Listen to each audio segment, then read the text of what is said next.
Good afternoon, YouTube. Tennessee Wingman here. I'm here with my son Richard and this fine piece of machinery. This is a 2020 Harley-Davidson Road Glide Limited.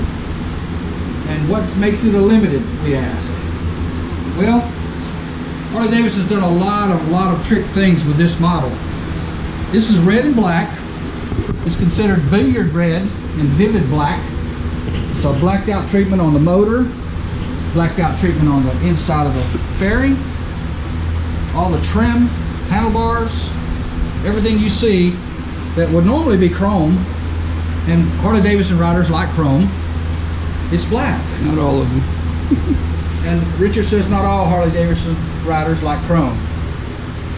But we'll start up here. This does have ABS. This has got what's called inverted forks. ABS ring is here, and the black wheel bearing. Shade's real bad on this. So this does have the cooling system on the 114 motor, and its radiators are in the lowers, which can cause a little bit of heat, but it does have vents that can be opened and closed. It's got a vent here. It's got vents down here, Richard? Yeah, they're down there on the... They're right there. Right here. Yeah. You can open those vents to give yourself a little bit of air, but the radiator's up in there, and the heat of the motor, it can get a little hot on your leg. Which one's worse, left or right? Right one, definitely. Right leg. Yep. Does have some really nice rider footboards, forward controls. This is a passenger board, real nice platform for the passenger. The bags are opened with one lever. Here, pull the lever, pull it open, very nice, a lot of room. The bags are removable really quickly with these. Take that bag off because your adjustable preload for your rear suspension is behind this bag. Yep. And close it and lock it back up. Has speakers here on the backrest for the passenger. Speaker here and speaker there. Big wide nice seat for the passenger. It has a very comfortable seat for the driver. Richard rode a F6B Honda Goldwing F6B previously, and the seat was very uncomfortable. And he has noticed just in a short period of time how much more comfortable this touring model would be. Got a blacked out luggage rack on top of the tour pack. Tour pack opens to the side. And we notice it does fit a full face helmet because there's a full face helmet in here. It also has a 12-volt power plug right here. You can charge your phone or run an accessory, anything of that nature you might need. Very good amount of storage space.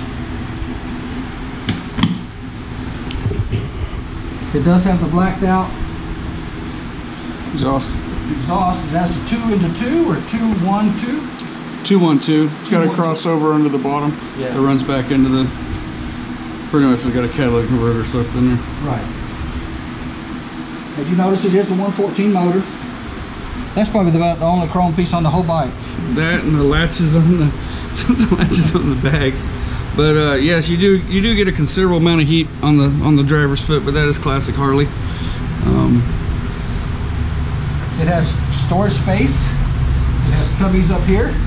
And in this one you have a USB plug-in that will plug into the infotainment center. Yeah, you can you also Bluetooth your phone as well. Bluetooth your phone. You also have another 12-volt charging connector point right there. Another charging point here. You just pull that little cup off. And another cubby on the other side. And this cubby here. Yeah, it lifts up just like that one. I've got no attachments in it. It's just a pouch. It does have the onboard infotainment center that you put a headset here to the rider. a headset back here to the passenger. It's on the outside. On the outside of that, missing a cap there. Yeah, it broke. Already? It was broke when I got it. Oh.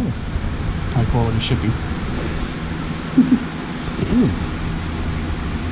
Loose.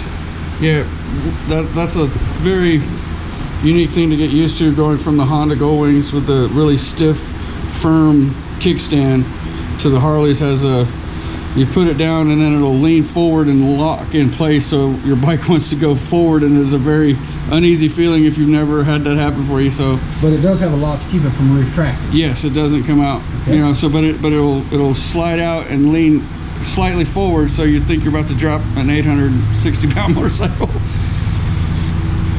On the ignition switch, I'm not really familiar with this, but if you turn it one time, yeah, to the right, and it will bring everything alive. We'll go over some of this stuff with you. Richard will have to tell you most of it. We got an infotainment center here. He's working it from the control. Explain the control here. All right, so you got your standard kill switch, you got your start button, your hazards, turn signals, and this is the back button for your programmer. Then you can move your icons to your info center pretty easily, and you click on it and it'll pop up the nav and so on and so forth. You also have a on the other side, you have a home screen, you have a high beam, low beam, and then you have a low flasher, horn, traction control, and a cruise control, and another way to navigate your info center and your stereo on that one. Traction control, I believe if you push that down and hold it, it will change to a rain mode. Yeah. The rain mode will come up on here. It'll be a blue, right. It'll be a blue. I'm not sure if it'll do it while it's the bike being running. Yep. I'll do that. Yeah. We do have a traction control here. This is a TPMS, tire monitor pressure. Yeah, and also has that in the system. I'm not quite sure how to get to it. You probably know more about this with all the research you've been doing on this bike. Oh, the back button's over here.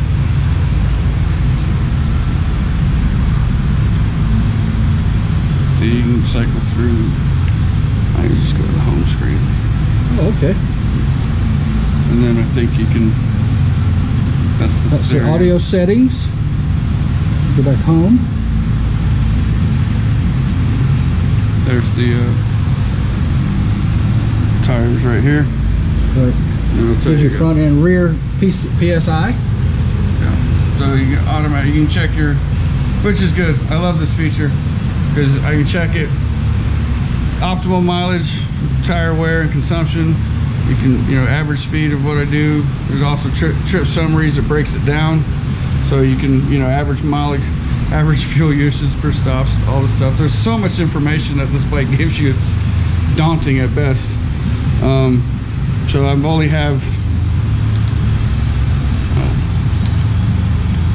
I have 585 miles on the bike, so I'm just really starting to get to learn the bikes.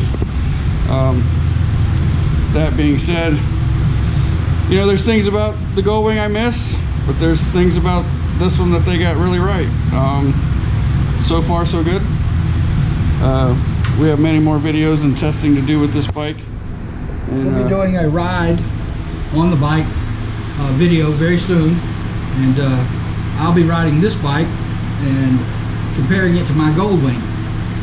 My Goldwing's a 2012 1800 level 4, which means it has the airbag in it, and with the navigation that we hope we never use, and the comfort package, and I hope we never use the airbag, because then I'll need a new bike.